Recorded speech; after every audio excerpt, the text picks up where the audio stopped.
สิ่งศักดิ์สิทธิ์ไม่ว่าจะเป็นศาสนาใดไม่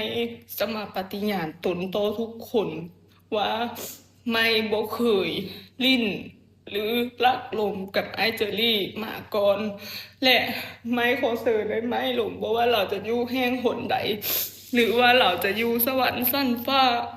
บนไหนไม่ขอให้เราลงมาเบิกแล้วก็เป็นสักทีว่าอย่างไหนไม่ว่าไม่เราบ่เคยไปญาติหรือว่าไปรักลิ้นรักลมผัวเราหรือว่าไปก้าวใกล้อหย่างที่เป็นของเราเลยแม้แต่น้อยไม่ขอสาบานและปฏิญาณตนถ้าว่าไม่ไปลิ้นกับไอ้นุพรัตน์ก่อนหน้าที่เราเสียชีวิตไม่ขอให้สวรรค์ลงโทษไม่ขอให้ไม่เฮ็ดหยังก็บ่ขึ้นบ่เกินทำมาก็บ่ขายบ่ได้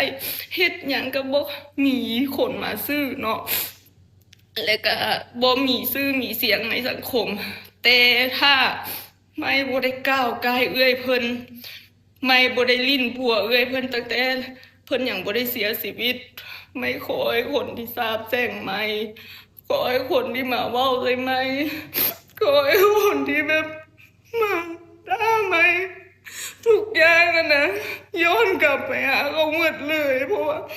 คือไม่นะไม่ทนบ่ได้แล้วทุกมื้อนี่นะ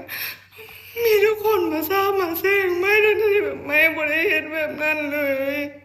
ไม่บ่ได้ไปลักลิ้นอ้ายเพิ่นไม่ขอให้คนที่ทราบแซงไม่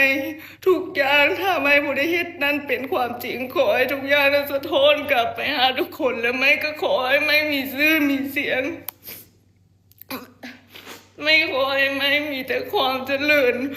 ขอให้เอ้ยมาช่วยเกื้อหนุนไม่ทำไมบ่ได้เฮ็ดสิ่งชั่วๆนั้นกับเอ้ยขอให้เอ้ยมาส่งเสริมไม่หาเงินให้ค่าขึ้นให้ไม่เป็นคนที่เก่งขึ้นมีชื่อมีเสียงไม่ขอสาบานเลยทุกคนไม่เว้าจะขอรู้สึกไม่แล้วคือไม่รู้จะเฮ็ดจังไหนแล้วไม่ว่าความจริงไปทุกคนก็บ่เชื่อคือซอยไม่จะเอายังไงเบิ่งทุกคนก็บ่เชื่อมีทางเดียวที่ไม่เสียดไม่ก็คือไม่มาสาบานต่อหน้าหูเอื้อยเพิ่นแล้วนะไม่ขอให้มื้อนี้ไม่จะบ่เว้าเรื่องเอื้อยเพิ่นอีกแล้ว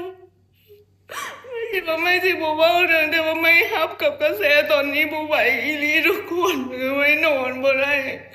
ไม่นอนบ่ได้มา2-3 มื้อแล้ว